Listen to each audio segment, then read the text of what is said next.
اسلام کی کچھ خوبصورت باتیں۔ اسلام میں بیٹیوں کو رحمت سمجھا جاتا ہے، بوجھ نہیں۔ ہمیں اپنے اللہ سے بات کرنے کے لیے یا دعا مانگنے کے لیے کسی بھی مڈل پرسن یا میڈیم کی ضرورت نہیں ہے۔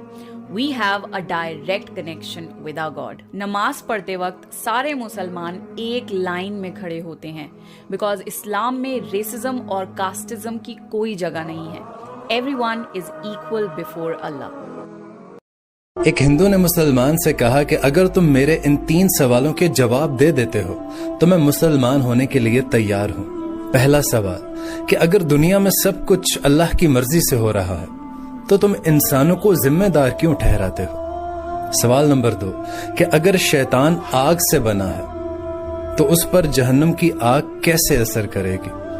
سوال نمبر 3 کہ جب اللہ تمہیں نظر نہیں آتا تو تم اللہ تعالیٰ کو مانتے کیوں ہو؟